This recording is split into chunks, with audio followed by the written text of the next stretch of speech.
스데반의 순교 이후에 예루살렘 교회에 큰 박해가 임했습니다. 많은 성도들이 뿔뿔이 흩어지고 있었습니다.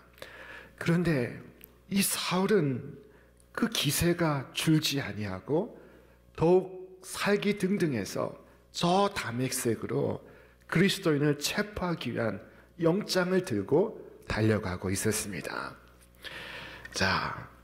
그런데 그가 다메섹 가까운 마을 어귀에 도착했을 때 정오의 태양빛보다 더 밝고 환한 빛이 그를 비출 때 그가 말에서 떨어지고 말았습니다. 그는 아무것도 볼 수가 없었습니다. 공포와 전율이 그를 사로잡고 있었습니다. 그때 한 음성이 들려왔습니다. 사울아, 사울아. 사울은 두려움에 찔려서 간신히 물었습니다. 주님, 누구십니까? 그때 음성이 들려오기를 나는 네가 핍박하는 예수라. 일어나서 성 안으로 들어가라. 네가 해야 할 일을 알려줄 사람이 있으리라.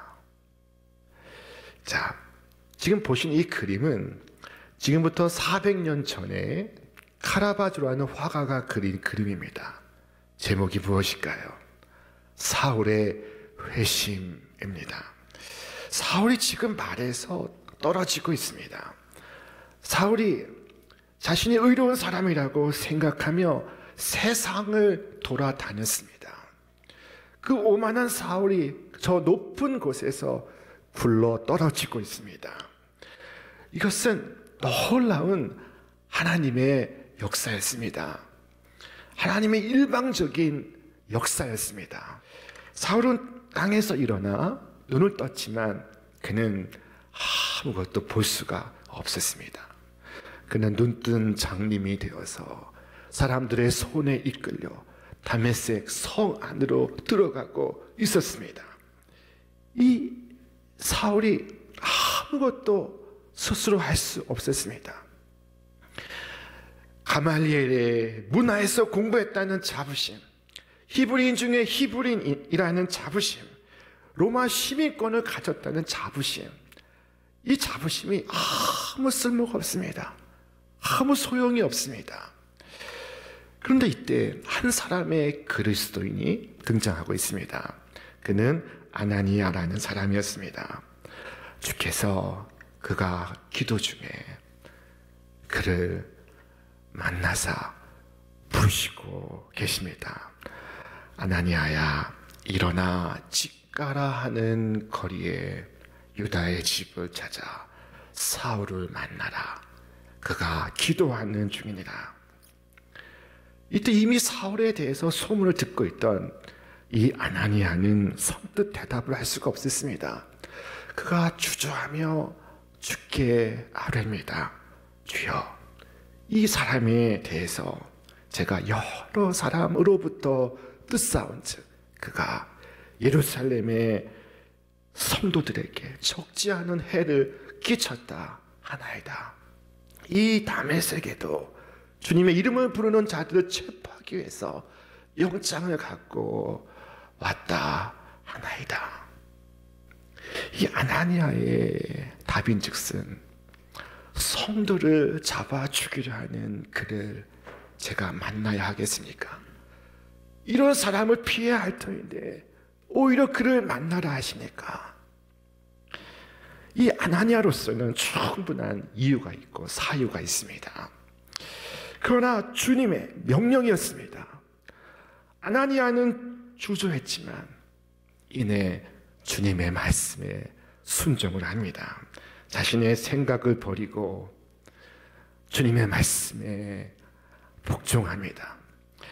상식적으로 있을 수 없는 이야기지만 그가 사울을 만나러 갔습니다.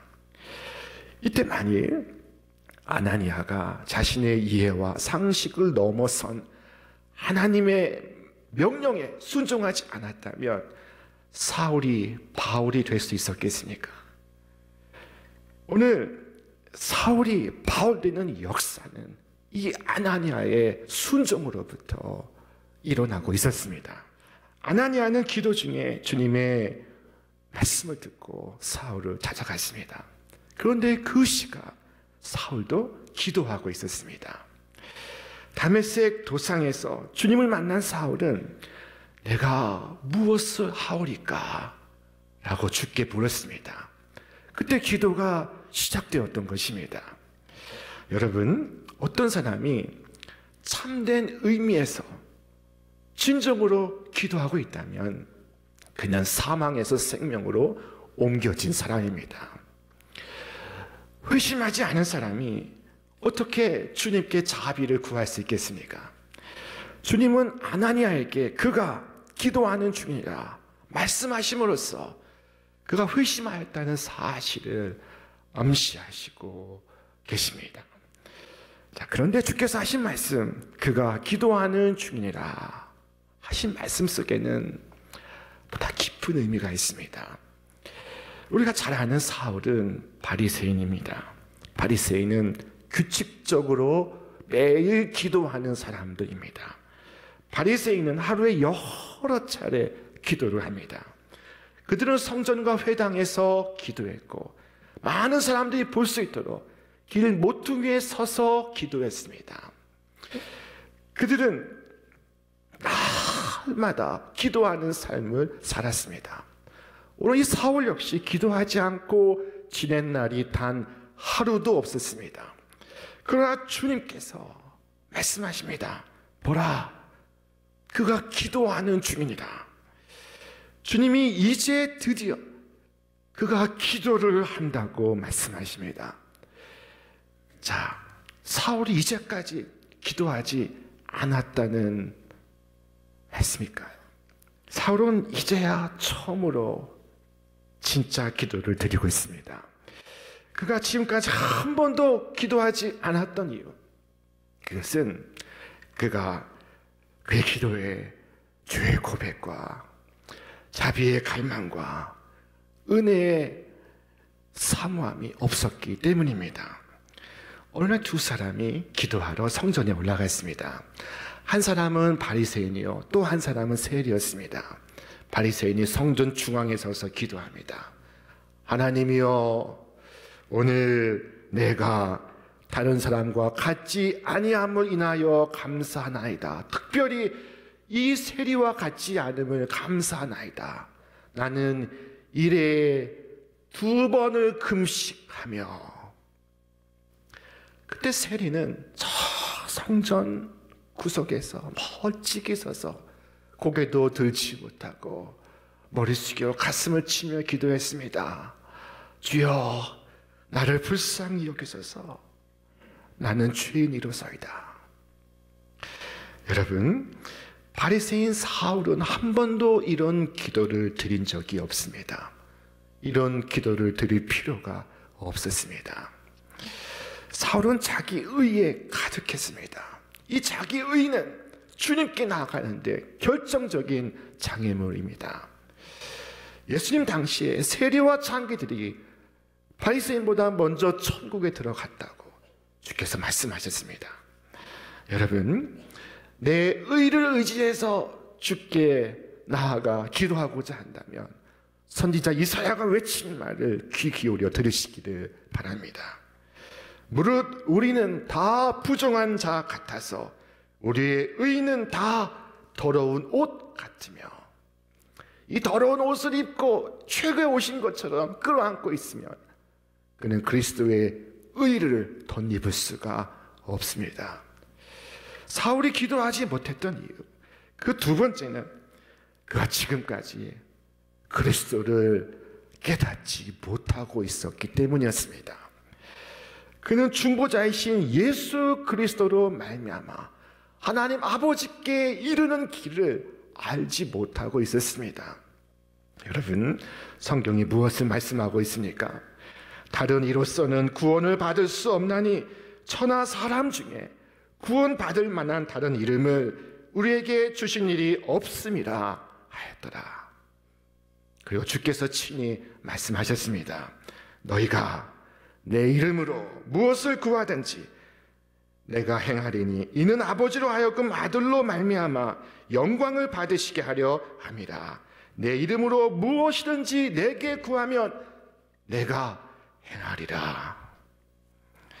여러분, 우리가 은혜의 보좌로 가까이 나아가는데 다른 이름이 소용이 없습니다. 사울은 그 주 예수의 이름을 거부하고 있었습니다. 그는 자기의 이름 들고 나아가고 있었습니다. 그는 결코 기도한 것이 아니었습니다. 오늘 오후에 우리 교회에서는 우리 교단의 지방회가 열립니다. 이 지방회에 우리 교회에서 근본에 목사 안수를 받는 두 분의 귀한 전도사님의 목사 안수 청원서가 올라갑니다. 이 청원서가 지방회장의 승인을 득하고 총회장에게 올라가게 됩니다. 자, 반드시 지방회장의 도장을 받아야 합니다. 그런데 만일 어떤 분이 지방회장의 도장 받지 않고 내 도장 찍어서 총회로 간다면은 여러분, 그 청원서를 총회가 수납을 하겠습니까? 청원서는 제출했으나 청원서를 받지 않기 때문에 청원하지 않은 것과 같습니다. 여러분, 우리가 은혜의 보좌로 가까이 나아가는데 의지할 수 있는 다른 이름은 없습니다. 우리는 기도할 때 겸손하게 그리고 진실하게 우리 주 예수 그리스도의 이름과 그의 십자가 공로 의지하여 나아가는 것입니다. 여러분, 주 예수 그리스도 뒤에 숨으시기를 바랍니다. 주 예수 그리스도의 공로와 희생이 아니면은 하나님께서 우리의 기도를 수납하지 않으십니다. 사울은 자신의 의를 세우는데 아주 열심히 했지만은 그리스도의 의를 의지하는 데에는 그는 거부하고 있었습니다. 그래서 그는 기도를 한다고 했지만 한 번도 기도한 적이 없습니다. 하나님의 마음 이루는 길을 한 번도 걸어가지 않았습니다. 사울이 한 번도 기도한 적이 없었던 이유, 그 세 번째는 그가 하나님의 뜻에 줄곧 반항해 왔기 때문입니다. 하나님의 뜻에 반하는 사람에게서 하나님의 뜻에 응답하는 기도가 나올 수가 없습니다. 그의 삶이 그의 기도를 반박하고 있습니다. 그의 생활이 그의 기도를 철회하고 있습니다. 다수의 사울은 하나님의 아들을 반대했습니다. 반대만 했습니까? 심히 핍박을 했습니다. 핍박하는 자를 하나님께서 그 마음에 들어 하시겠습니까? 핍박하는 자가 하나님의 은혜를 누릴 수 있습니까? 하나님의 사람들을 저주하고 있으면서 하나님의 축복을 바랄 수 있습니까? 주를 핍박하는 자가 어떻게 주님께 기도할 수 있습니까? 사울은 그리스도를 따르는 사람들을 잡아서 처형하고 있었습니다. 형편이 이러한데 어떻게 하나님께서 그의 기도를 들으실 수가 있습니까? 여러분, 오늘 우리의 마음에 미움을 품고 있다면 오늘 여러분의 경건은 헛되고 여러분의 기도는 무의미합니다. 사울은 그동안 많은 기도를 드렸지만 바른 기도는 한 번도 한 적이 없습니다. 사울은 이제 방에서 혼자 남아 눈은 떴으나 보지 못한 채 하나님 앞에 엎드려 낮은 목소리로 신음하고 있습니다. 그가 진실로 기도합니다.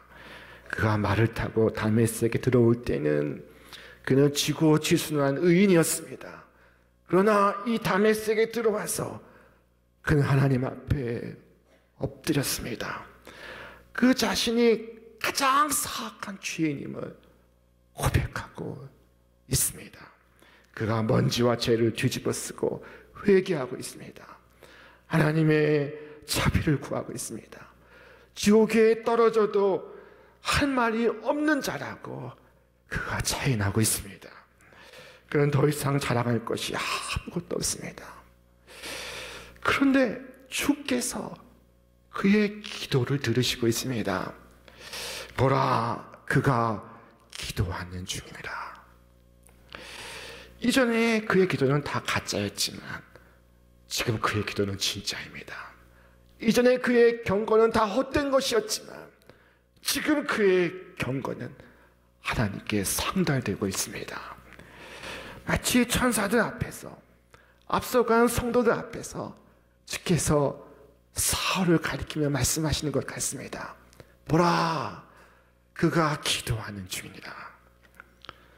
우리 교회 뒤편에는 아주 훌륭한 산책로가 있습니다.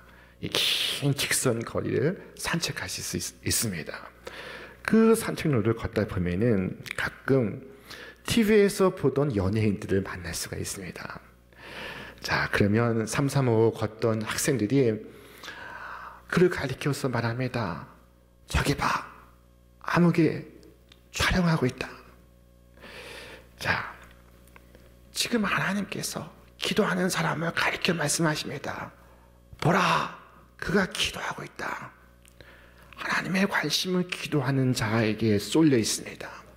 하나님의 중심은 기도하는 자를 찾고 계십니다. 기도하는 자를 만나기를 기뻐하십니다. 주께서 보라, 그가 기도하는 중이라. 자, 이 말씀은 주님의 마음을 담고 있습니다. 보라, 내 아들이 마침내 귀향하고 있다. 마침내 내가 잃어버린 아들을 되찾았다. 참된 기도는 하나님을 기쁘시게 합니다. 참된 기도는 하나님을 바쁘시게 합니다. 사울이 기도하는 동안 주님은 아나니아를 서둘러 찾아가고 계셨습니다. 주께서 아나니아에게 말씀하십니다. 주께서 이르시되 가라. 이 사람은 내 이름을 이방인과 임금들과 이스라엘 자손들에게 전하기 위하여 택한 나의 그릇이라. 그가 내 이름을 위하여 얼마나 고난을 받아야 할 것을 내가 그에게 보이리라 하시니. 사울을 유대인은 물론 이방인들에게, 임금들에게 복음을 전파할 사명자로 택하셨다고 말씀합니다. 주님을 박해하는데 1등이었던 사람을 주님을 전하는데 1등인 사람으로 삼으시겠다고 말씀하십니다. 여러분, 하나님의 이 놀라운 상상력을 상상해 보시기를 바랍니다. 건축자가 버린 돌을 새 역사의 초석으로 삼으시겠다고 말씀하십니다. 길거리에 굴러 떨어진 나무 토막을 예술가가 작품으로 만들듯이 주께서 그를 당신의 그릇으로 빚겠다고 말씀하십니다. 여러분, 우리 모두는 하나님이 택하신 그릇이라는 의식이 있어야 됩니다. 이것이 소명의식입니다. 교회학교 선생님이십니까? 찬양대원이십니까? 예배 안내위원이십니까? 주차 요원이십니까? 하나님께서 나를 택하셨다는 이 의식이 있어야 합니다. 이 의식 갖고 살아갈 때 불평이 없습니다. 어려움이 없습니다. 힘이 들지라도 나는 하나님이 시켜서 이 자리를 지키라 하셨기 때문에 하는 것이지 사람이 시켜서 할 수 있는 것이 아니다 라고 마음 먹을 수 있습니다. 바울처럼 아무리 힘든 일을 겪어도 견딜 수 있습니다. 아무리 큰 어려움도 이겨낼 수 있습니다. 인간적으로 생각하면 어렵습니다. 그러나 하나님께서 택하셨다고 하면은 목숨이 아깝겠습니까? 주님은 사울에게 말씀하시고 이어서 아나니아에게 찾아가 말씀을 하시고 있습니다. 이 두 사람은 서로 만나지 못한 사람이었습니다. 전혀 모르는 사람입니다. 그러나 두 사람에게 다 말씀을 하십니다. 사울에게는 다메섹으로 가라. 네가 무엇을 해야 할지 이를 자가 있으리라. 아나니아에게는 너는 아무개 집에 가서 사울을 만나라. 말씀을 하십니다. 여러분, 응답은 양쪽에 다 임해야 합니다. 아나니아가 사울을 만났을 때 그 첫 마디가 뭐였을까요? 원수 사울아 했을까요? 오늘 성경은 말씀하기를 형제 사울아 라고 부르고 있었습니다. 보고 싶지 않은 사람이었습니다. 만나고 싶지 않은 사람이었습니다. 그러나 주님께서 만나라 하심으로, 찾아가라 하심으로 주님의 마음으로 그 앞에 섰습니다. 주님의 사랑 가지고 그 앞에 섰습니다. 여러분, 얼마나 은혜스러운 순간입니까? 세상에서 원수가 그리스도 안에서 형제가 되고 있습니다. 세상에서 일어날 수 없는 일이 그리스도 안에서 현실이 되고 있습니다. 아나니아가 사울의 몸에 손 얹어 마침내 기도할 때 그의 눈에서 비늘이 떨어져 나가고 있었습니다. 그릇된 자기 의라는 비늘, 그 지독한 교만의 비늘, 이 비늘이 떨어져 나가자 사울은 비로소 세상을 보게 되었습니다. 사울의 눈이 마침내 활짝 열리게 되었습니다. 영혼의 어두운 밤에서 풀려나와 하나님의 섭리로 가득한 세상을 감격으로 만나고 있습니다. 여러분, 사울 앞에 있는 세상은 이전에 사울이 알던 세상이 아니었습니다. 세상이 바뀐 것이 아닙니다. 사울이 바뀐 것입니다. 사울은 일어나 찬송했을 것입니다. 아나니아는 사울이 새로운 세상을 볼 수 있도록 인도했습니다. 하나님께서 연결하신 것입니다. 이처럼 하나님 안에서, 주님의 교회 안에서 만나는 우리의 만남이 얼마나 귀중한 것인지 모릅니다. 아나니아와 사울은 다 깨닫지 못하고 있었지만 우리는 그 만남의 순간이 얼마나 중요한 역사적 순간인가를 알고 있습니다. 아나니아의 기도로 지금 세상을 바꾸는 인물이 역사에 등장하고 있습니다. 아나니아는 교회사에서 바울처럼 유명한 사람은 아니었습니다.